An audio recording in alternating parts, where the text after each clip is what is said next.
Graça e paz, queridos, sejam muito bem-vindos a este canal. Eu sou a missionária Karine Vielmo e esta semana estou aqui para compartilhar mais uma palavra com você, para meditarmos juntos na palavra do Senhor. E o título da mensagem de hoje é Prepare a casa para Deus habitar. Nós somos chamados de casa, de templo, de habitação do Espírito Santo.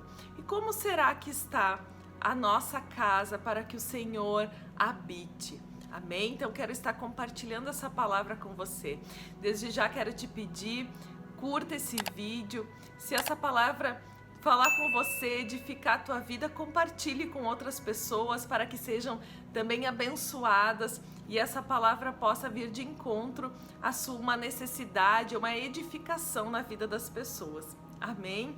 Quero começar então com um texto da palavra de Deus que fala em 1 Coríntios 6, versículo 19 e 20, que diz assim: Ou não sabeis que o vosso corpo é santuário do Espírito Santo que habita em vós, o qual possuís da parte de Deus, e que não sois de vós mesmos, porque fostes comprados por alto preço? Glorificai, pois, a Deus no vosso corpo. Amém? Então, fomos comprados por preço de sangue. Jesus se entregou por mim e por você.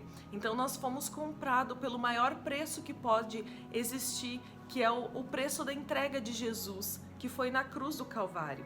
Na antiga aliança, no Antigo Testamento, como que os homens chegavam na presença de Deus? Existia o tabernáculo, que era uma tenda grande onde existia, o átrio, o santo lugar e o santo dos santos. O santo dos santos era onde estava a arca da aliança, onde era a presença de Deus. Ali estava a presença do Senhor. Não havia livre acesso dos homens à presença de Deus. Havia um sacerdote estabelecido, e esse sacerdote, uma vez por ano, ele entrava no lugar, no santo dos santos, para ali pedir perdão pelos pecados do povo, para ouvir a voz de Deus e para levar então instruções ao povo. Nesse lugar, o santo lugar, para o santo dos santos, havia uma cortina muito grossa que separava o lugar até onde os homens poderiam chegar e aonde havia a presença de Deus, que somente o sacerdote podia estar naquele lugar. O templo, existiam alguns requisitos para a construção dele. Deus deu requisitos, ornamentos, que tipo de material usar, a roupa sacerdotal, os ornamentos da roupa, as pedras, tudo como deveria ser. Esse cerimonial, esse momento então, aonde o sacerdote entrava na presença do Senhor. Então os homens não tinham o acesso, o livre acesso à presença de Deus. Quando Jesus foi para a cruz e ali ele cumpriu o propósito de Deus nessa terra, ali aquele véu que separava o santo lugar do santo dos santos, que era a presença do Senhor, aquele véu foi rasgado. A palavra diz que foi rasgado de alto a baixo.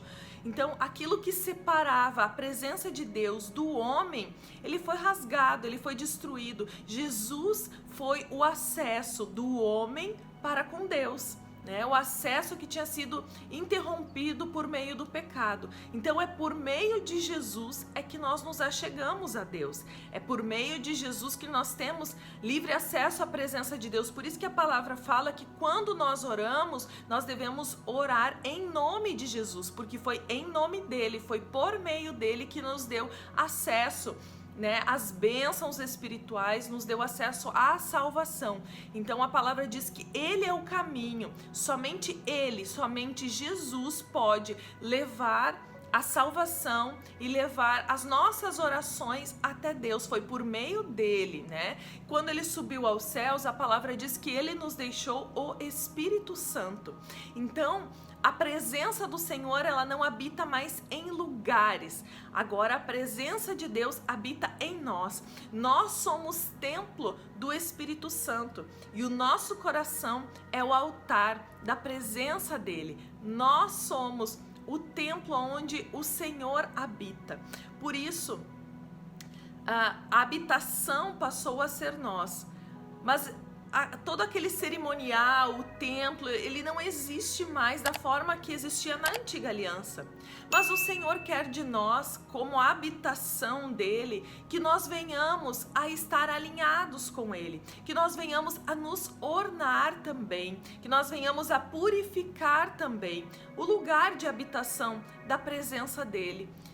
Como você gostaria de habitar numa casa? Você gostaria de habitar numa casa suja, mal cheirosa? Não. Assim o Espírito Santo, que é o santo, que é a presença de Deus, nós devemos cuidar desse templo espiritual para que seja um lugar agradável do Espírito Santo morar. Um lugar onde ele sinta prazer de estar em nós, no nosso coração. Por isso eu quero falar hoje sobre essa limpeza da casa.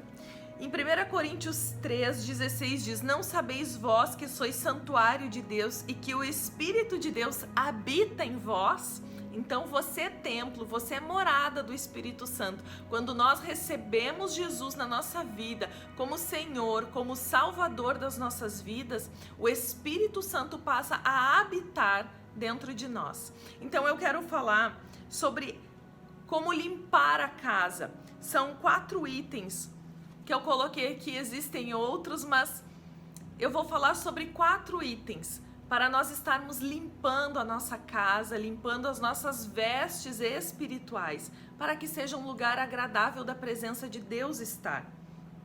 E o primeiro é livrando-se do pecado e da imoralidade. Em Colossenses 3:5 diz: exterminai, pois, as vossas inclinações carnais, a prostituição, a impureza, a paixão, a vil concupiscência e a avareza, que é a idolatria. Então o pecado é aquilo que contamina as nossas vestes espirituais, né? Nós temos uma veste física, mas espiritualmente nós também somos conhecidos por uma veste espiritual. E no momento que nós estamos em pecado, essas vestes, elas não estão limpas, não estão alvas como a neve, como a palavra fala, mas elas estão sujas. A palavra fala que o Senhor nos dá vestes de salvação, ou seja, são vestes espirituais. E nós devemos preservar a nossa vida, o nosso corpo, essas vestes limpas para que seja um lugar agradável que o Senhor deseja estar. Então, limpando de todo o pecado, onde há grande comprometimento da habitação do Senhor. Então devemos nos livrar de tudo aquilo que nos afasta de Deus, de todo pecado. Sabemos que isso gera um afastamento da presença de Deus. E muitas pessoas, por estarem envolvidas no pecado, já não ouvem mais a voz de Deus, já não atendem mais ao seu chamado para orar, ao seu chamado para ler a palavra. Estão afastados dessa ligação com a presença de Deus. Segundo, a falta de perdão faz com que o nosso coração ele fique contaminado e as nossas orações elas não cheguem à presença do Senhor. A palavra diz que se nós não perdoarmos, o Senhor também não nos perdoa. Há uma condição para que as nossas orações elas sejam atendidas, sejam ouvidas por Deus.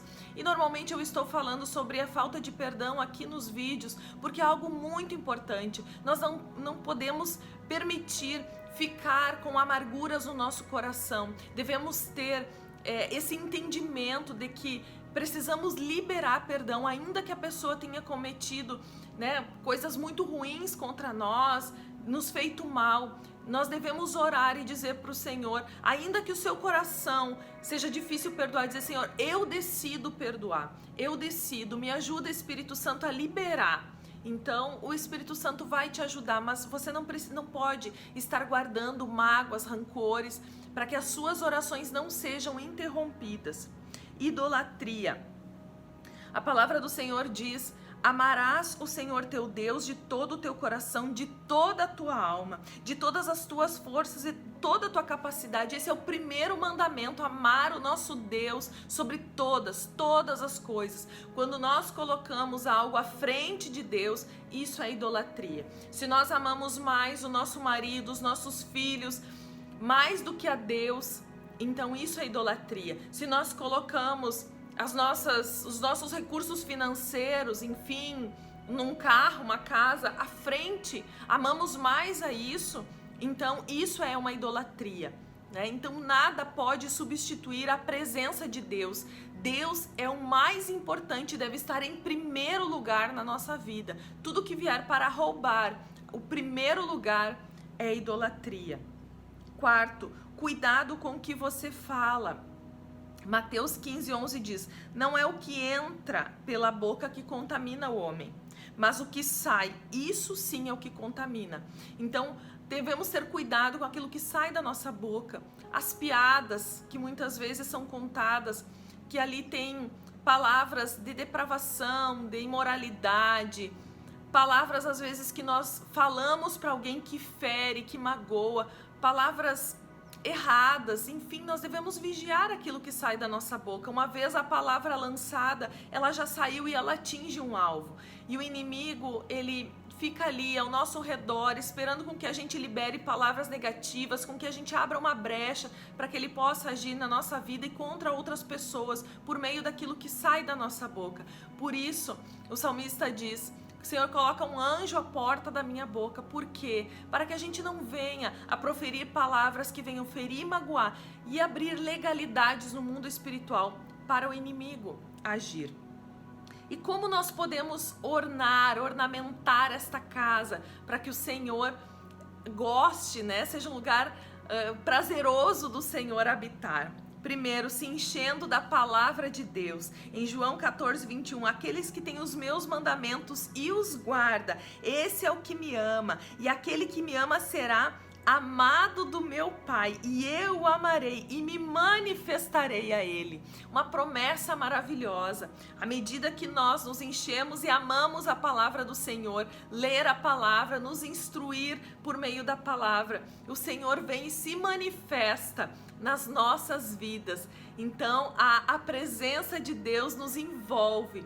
Então ame a palavra do Senhor, leia a palavra do Senhor todos os dias, se encha, né? A palavra fala sobre renovar a mente, ter a mente de Cristo. O que é isso? É nos encher da palavra. Ali está os pensamentos de Deus para nós.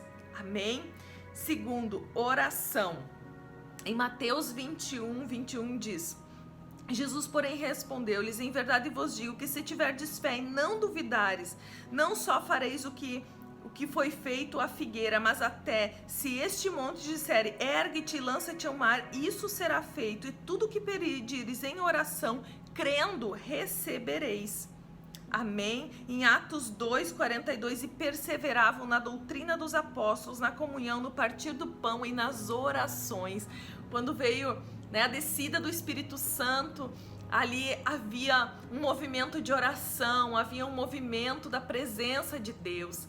Aquele véu que separava a presença de Deus do homem não existe mais. Então nós temos livre acesso à presença de Deus. E Deus criou o homem porque Ele queria um relacionamento, Ele queria uma família, um relacionamento dele para com seus filhos. Isso foi interrompido por meio do pecado lá no Jardim do Éden. Mas quando Jesus veio e rompeu com essa separação, nós temos livre acesso e nós devemos nos colocar todos os dias na presença de Deus. A primeira coisa que devemos fazer no nosso dia é dizer: Senhor, eu consagro o meu dia, eu consagro a minha vida, colocar tudo na presença do Senhor. E a palavra diz que se tivermos fé, tudo que nós pedir será feito. Terceiro, jejum. Em Mateus 6,17, tu, porém, quando jejuares, unge a tua cabeça e lava teu rosto, para não mostrarem aos homens que está jejuando, mas a teu Pai que está em secreto, e teu Pai que vê em secreto te recompensará.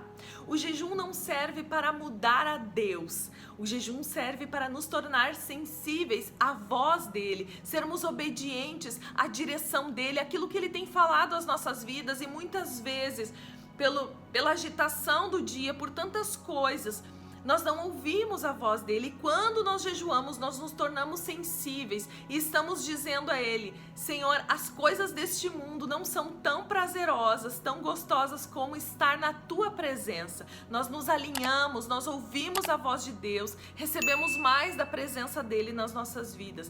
Por isso, tenha o hábito de jejuar. A adoração. A adoração, ela sobe a Deus como um incenso suave.